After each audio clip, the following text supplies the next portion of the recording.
Alright, how we doing, folks? It is your boy Marcos. Kicking it off here, Throwback Thursday, and this is about as far back as we could go. I guess I could go to pick up the Call of Duty 2 or 3, one of those multiplayers. But I never really played those games in multiplayer. You know, I got those after the fact.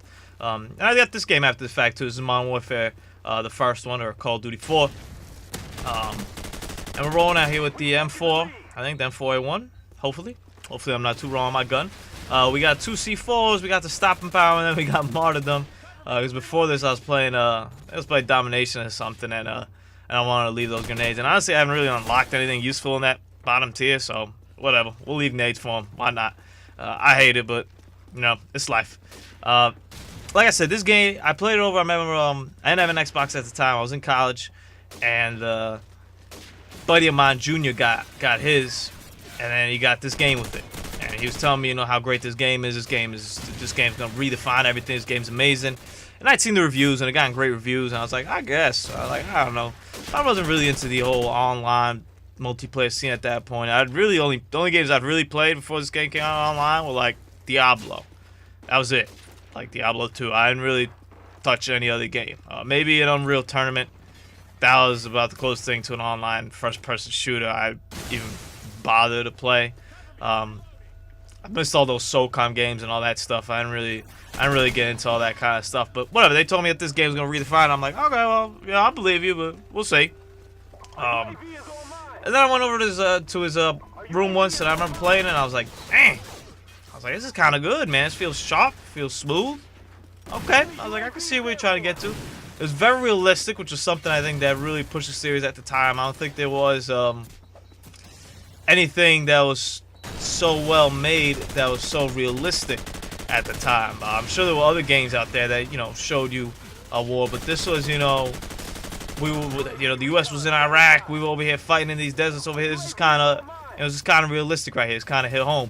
So it's a good game in that sense. Going back and playing it now, I ran into a lot of hackers, so that wasn't cool. But you know, luckily in this lobby, when I played here, this was a few days ago when I played, I didn't run into anybody, or at least anyone that I noticed that was hacking. So it was a good time in that regard. At least everyone was on a fair playing field.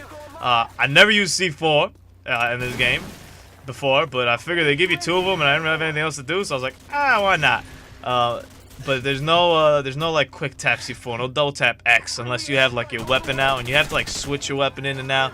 It's a little bit, it's not as easy to use as it is in Black Ops 2, so it's not as effective in it. But I did manage to put some time with it. And this gun right here, the AK-47 suppressed, I ran into this a lot. Like, a lot of people picked this gun up, and it felt kind of good, but I don't know, I don't really think it felt like anything else in the world. And the cool thing about going through this, I talked about it when I did a Modern Warfare 2 video. I'll make sure I annotate that down below. Is I'm kind of learning my way through it now. It's kind of almost like a new Call of Duty game for me, because I didn't really have it. You know, I didn't have an Xbox when I played it, so I played a couple times over at Junior's place, but aside from that, I didn't really play this game much. I really got into World at War. That was kind of my first Call of Duty that I was like, okay, let's do this. This whole Call of Duty thing, I can get down with this. And then, you know, Modern Warfare 2 I played as well, but not as much as I did World at War. I think just because I was, you know, busy with school and whatnot. Look at that, my man trying to get me with that model. I don't appreciate that, bro. Run! And then managed to get over there the 7 in a row. That's good. Get that helicopter going. I really enjoy this, you know. I understand it's never going to go back to this, I feel like. I mean, they'll have bare bones, you know, those game modes where they give you 3, 5, and 7. It's never going to go back to just 3, 5, and 7. But I really find the refresher going back to 3, 5, and 7 when I play this and when I play World at War. Because everyone's on the same playing field. There's no just crazy stuff going on, and I'm trying to dodge this guy's aim, and I'm like, hold up, I gotta reload. I'm dead. Martyrdom. Kobe. But it's cool because everyone's on the same playing field. You know you're not gonna get like EMP, or you know that there's not gonna be a random lightning strike that's gonna kill you. They'll let you know when the airstrike is. You got a helicopter, take it out if you want. I don't even have a class to take it out, so I'm kind of screwed with that regard. But it's entertaining. Now over here, I'm flashed, and I'm like, what am I gonna do? What am I gonna do? Throw the C4 and get the kill, baby. That's what we're gonna do. Throw another one out there, nobody there. Alright, I'm gonna step out, call in the UAV. And like I said right there, see, I'm trying to get rid of the C4. Instead, I'm just like clicking on it. I thought it would do it automatically, but nah, you gotta do it yourself. So going back to this game, it really feels a little bit clunky at times. And part of it also, I think, is just because like I'm not really familiar. I'm familiar modestly with the maps. Like I know them. I don't know them per se. Like, you know, I could. If you give me a pen and a paper, and if I had some sort of drawing ability, I can map you out every Black Ops 1 map. Like, there isn't like a space that I'll probably miss. These maps, I can't do that. I have a general sense of where things are and where spawns are, but nothing too crazy. So it's a learning experience in that. It's definitely a learning experience in perks and guns and whatnot. Every time I unlock them, I'm like, what the hell is this? Like, I don't know what the hell this thing does.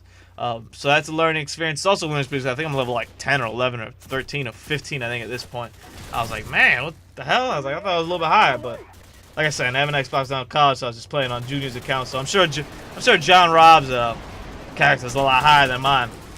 And every time I look at the stats, I always laugh because his like World at War count's like better than mine. And I'm like, come on, man, that was me. That was all me. And then I pick up random ones like this with an ACOG sign. I just get nervous. I'm like, oh no. If an ACOG, oh, they call him ACOG and Young Jeezy. This is gonna be dangerous.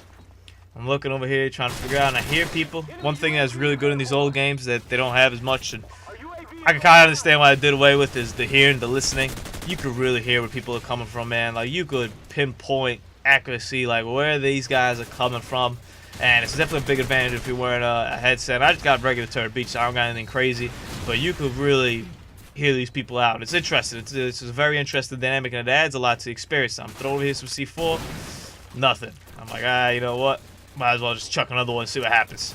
And that one doesn't get anything either. But, or actually, I hold on to it. Look at that. I didn't even blow it up. I think I'm going to double tap X eventually and blow that thing up.